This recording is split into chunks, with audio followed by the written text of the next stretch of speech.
Bien. Une fois on a terminé le dessin de nos pièces, allons-y. J'aimerais bien apporter des objets. OK? Pour cette raison, il y a deux techniques. La technique la plus utilisée, c'est le fait d'aller dans le site Bibliocat et vous téléchargez des objets sous format de DWG, avec l'extension DWG. Il suffit juste de mentionner en haut, donc je vous montre, une fois que vous êtes dans Bibliocat, vous cliquez sur DWG, qui vous donne les extensions DWG adéquates par rapport à AutoCAD. Vous mentionnez que vous voulez les objets gratuits, ou le dessin gratuit, et vous cherchez ce que vous voulez. Porte, fenêtre, par exemple, window. Pardonnez-moi, donc, window. Et je lance la recherche. Je trouve des dizaines d'objets. Attention, évitons les objets 3D, ce n'est pas le cas. Je clique sur charger plus, charger plus, charger plus, et je trouve vraiment des milliers d'objets. Ok?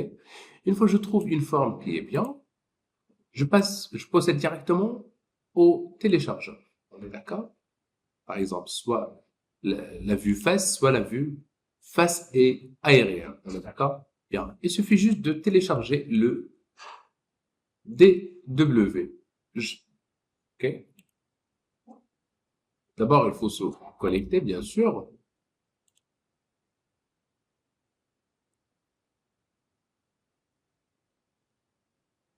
Une fois que je suis connecté, je clique sur télécharger.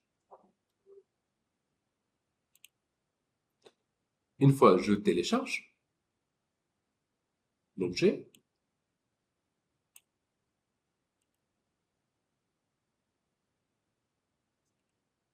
je le retrouve normalement dans téléchargement. OK? Pour mes projets, télécharge. Bien. Une fois que vous téléchargez, restez avec moi s'il vous plaît pour une seconde. Une fois c'est téléchargé, il faut qu'il soit en vert. Hein. OK? Donc c'est téléchargé. Je dois y aller directement vers téléchargement. Là où je télécharge normalement mes informations. Le voilà, le dernier fichier téléchargé. Bouton droit, il est zippé un tout petit peu, c'est-à-dire il est compressé. Je prends le SAT-zip ou bien WinRAR, si vous avez. Extract to, qui porte le même nom. Voilà. Je supprime le premier, qui est... Et ben voilà, c'est un fichier DWG. Je le glisse directement, ou bien un double clic, comme je veux. Je le trouve sur une feuille blanche, c'est-à-dire je clique sur objet. Tiens. Je prends le texte, je le supprime. Je prends mon objet, comme ça, CTRL-C, et je passe ici, dans un endroit loin de mon plan. OK?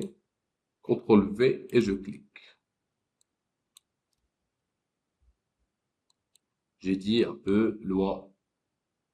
Bien. Pour des raisons un tout petit peu techniques, parce que ma fenêtre est plus grande que le plan. Exactement. Qu'est-ce que je dois faire? Je vais vous montrer ce que vous devrez faire. Bien. D'abord, je clique sur Propriétés de calque. Je sais que je dois y aller vers Porte et fenêtre. Je clique sur le calque Porte et fenêtre.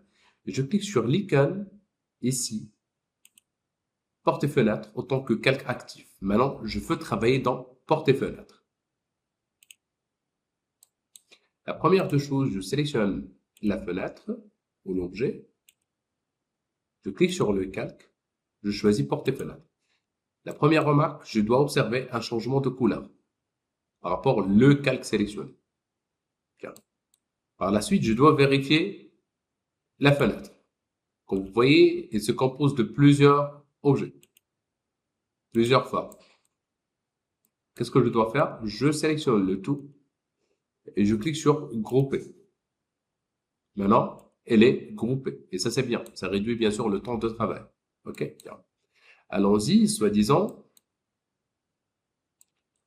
que je veux une porte ici. Une fenêtre ici, pardon. Une petite fenêtre. Je dois spécifier sa taille selon le plan. Soi-disant, madame et messieurs, on a un décalage de 1 mètre, soi-disant qu'on a un décalage de 1 mètre. Avant de faire quoi que ce soit, je peux cliquer sur la distance rapide et j'observe que j'ai 4 mètres sur 4. C'est-à-dire, je peux insérer 2 fenêtres ici. OK? 2 fenêtres dans ce sens et une seule fenêtre dans ce sens, si je veux, ou peut-être plus. Bien. Pour cette raison, je clique sur décaler. Je prends une valeur de 1 mètre, par exemple, ou 0,5. Je travaille avec le mètre. 0,5, il faut prendre en considération la valeur de 20, donc c'est 0,7. De cette ligne qui se trouve à l'extérieur, ici. Entrée pour arrêter le décalage. Entrée pour reproduire le décalage. Je veux 2 mètres de entrée. Et ben voilà. C'est un endroit réservé pour une seule fenêtre provisoire. Par la suite, je peux voir ce qui se passe dans la distance. Je trouve ici qu'il ne reste que 1,9 m. Donc, je veux vraiment le fait d'obtenir 2 mètres, ou bien 1,50 m, 1,50 m, ou 1,60 m, 1,60 m. Donc, je supprime cette ligne. Je sélectionne décaler et je prends juste 1,6. Donc, une fenêtre de 1,6 suffisant. La même chose, je calcule l'espace que j'ai ici. J'ai 2 mètres 3, on est d'accord? Si je prends 1,6, je prends la calculatrice, 2,3 moins 1,6, ça me donne 0,7. 0,7, ça va me donner une toute petite valeur de 0,4, 0,3. Donc, je calcule, je décale, par exemple, 0,4, 40 cm de cette ligne ici, ok? Et 0,3 ou 0, qu'est-ce que j'ai utilisé au début? 0,3, ok? Donc, voilà. Et quand je mesure maintenant, je trouve que 1,6, 1,6, ok? Bien. Le petit problème que j'ai ici, la ligne ne déborde surtout pas. Donc, on a déjà appris comment le faire. Je clique sur prolonger et je clique. Bien. Par la suite, je prends ajuster les deux lignes qui m'intéressent le plus. C'est l'endroit réservé pour les fenêtres. Je sélectionne aussi les lignes et ben voilà. Voilà l'endroit réservé pour la fenêtre. Vous faites cette opération où vous voulez, selon le besoin et parfois selon le plan. Bien. Le problème ici, qu'on a 1,6 m. 1,6 m. Et il faut adapter cette grande forme par rapport à 1,6 m. Okay. Qu'est-ce qu'il faut faire? Moi, je vous explique. Je prends bien sûr mon objet. Je vais bien essayer de créer un rectangle. Un rectangle. Un rectangle avec 1,6. Tabulation 1,6. Voilà. Il est trop petit. Ok? Je préfère vraiment qu'il porte une couleur un peu différente qui facilite un peu la tâche. Ok? Bien. Par la suite, je déplace mon petit carré à partir de ce point-là. Je désactive le mode Octo en même temps. Vers cet angle, par exemple. Déplacer celui-là. Montrer. Par rapport à ce. Attendez, tati, tata, ok, je le déplace par rapport à ça. Maintenant, elle est à l'intérieur. Qu'est-ce que je dois faire? Je clique sur échelle. Il m'a dit quoi? C'est pour cela que je viens de vous dire, essayez de lire les messages. Sélectionnez les objets. Il vient de me dire sélectionnez les objets. Pour moi, voilà l'objet. C'est la fenêtre. Entrée pour confirmer. Il vient de me dire spécifier le point de base. Voilà le point de base. Je zoome très très bien et je trouve que je peux vraiment réduire un peu sa taille par rapport à quelque chose. Maintenant, attendez, Je clique quelque part comme ça, juste pour réduire la taille. Je viens de réduire la taille. Je n'ai pas encore terminé. Je refais l'opération échelle, je sélectionne l'objet, entrée, la même chose par rapport à ce point-là. Sauf que en bas, je peux cliquer sur R. R par référence. Par référence. Donc, je sélectionne ce point-là. Et ce point-là, par rapport à la fin de mon carré. Et ben voilà, on a une fenêtre de 1,6 m. Bien sûr, en oubliant les formes qui débordent un tout petit peu, mais à partir de ce point-là, si je clique sur la distance, à partir de ce point-là, vers ce point-là, il y a combien? 1,6 exactement. Bien. Il faut que je termine cette opération. Je peux supprimer le carré. Je sélectionne mon objet. Je sélectionne aussi l'outil déplacer. À partir de ce point-là, je zoome. Et c'est tout à fait normal. Si ça ne marche pas, ça va me donner une erreur. Pour qu'on soit clair. OK? Voilà. Et je déplace ce point-là. Ici exactement. Bien. La chose que je viens de remarquer, que voilà le point, elle est correcte. Et certainement l'autre point est correct. Par la suite, je dois arranger un tout petit peu la question de largeur par rapport à ce petit point, sans toucher, bien sûr, l'échelle cette fois. C'est-à-dire, je dois travailler sans échelle. C'est-à-dire, je clique sur mon objet. Et aussi les murs. Bien, je prends par exemple mon objet qui est groupe. Je clique sur l'objet, il est groupé. Je viens de le dissocier, qui me permet de sélectionner, bien sûr, ces formes. Et je travaille sur ces formes-là, par exemple, ces deux lignes, par rapport à ces deux formes, par rapport à cette forme aussi, et aussi cette forme, ainsi cette forme. Je pense que c'est suffisant pour le début. Et je vais bien essayer de déplacer, bien sûr, par rapport à un point. Mais avant de faire quoi que ce soit, il me faut un point d'accrochage. Il me faut un point d'accrochage. Et ce point d'accrochage, ça peut être là. Pour cette raison, je clique sur Line, je clique sur ce point-là et j'active le mode ortho.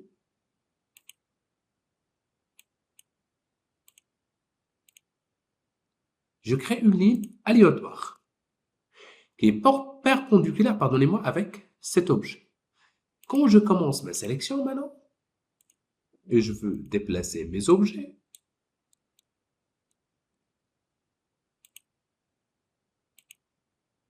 c'est cette ligne, je vais bien essayer de déplacer ces points-là à partir de ce point-là vers ce point-là. Par la suite, une fois que je termine, je prends cette ligne et je vais la supprimer. Bien.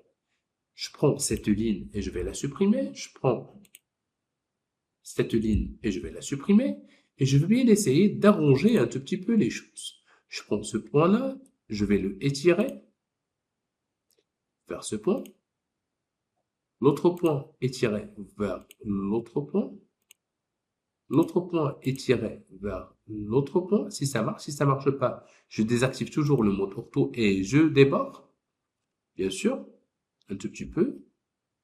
Ou bien je garde le mode ortho et je déborde. Et par la suite, je prends bien sûr le ciseau et, pardonnez-moi, voilà, et je corrige ce que je dois corriger.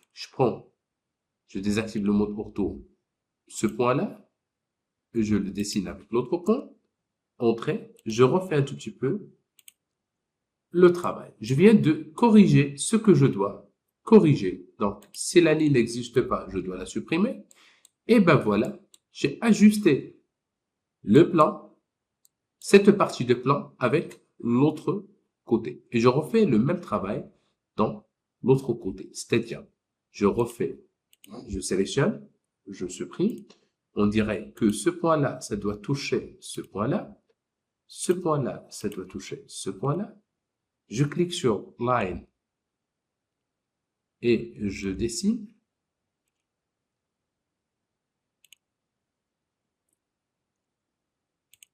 À partir de ce point et ce point. Et je clique sur cette ligne. Je déborde un tout petit peu. Je suis en mode ortho. Échappe. Et je clique sur le ciseau. Et je finis le travail. Bien. On a actuellement notre fenêtre. Ce qu'il faut actuellement, le fait de faire. Qu'est-ce qu'on doit faire exactement? Une copie. Mais avant, j'ai un sérieux problème, lequel chaque élément maintenant est dissocié. Je peux grouper, oui. Mais je clique sur les calques. Je travaille intelligemment. Je cache les murs. Une fois c'est terminé, je sélectionne mon objet et je groupe à tête reposée. Maintenant, elle est groupée. Une fois elle est groupée, je peux afficher les murs. Pardon. Je peux afficher les murs. Je sélectionne ma fenêtre à partir du même point. Copie à partir de ce point-là vers ce point-là. Ce travail, on va le faire juste une seule fois. Le reste, ce n'est qu'une simple duplication. On est d'accord? Bien. Voilà comment apporter les objets et les fenêtres autre chose. Supposons que je veux vraiment faire une rotation d'objet. Bah, c'est simple. Je clique sur rotation. Je veux faire une rotation. Si la forme c'est vers l'extérieur, dans notre cas c'est correct, on est d'accord? Si on veut vraiment l'inverser, je sélectionne Entrée, spécifier un point de base. Je sais pas, c'est à vous de voir. Le point de base, ça peut être celui-là, ou un point qui se trouve dans le centre, etc. Et je clique et je peux faire une rotation. Par la suite, il suffit juste de déplacer, sélectionner, entrée. Je sélectionne le point, la même chose, et ben voilà. Et je refais. Si c'est dans l'autre sens, dans notre cas de figure, je garde notre sens de base. Et ben voilà. C'est tout pour aujourd'hui. L'importation, la rotation d'objets et les fenêtres sont partout actuellement. Ce que je veux voir, ce sont des fenêtres partout dans notre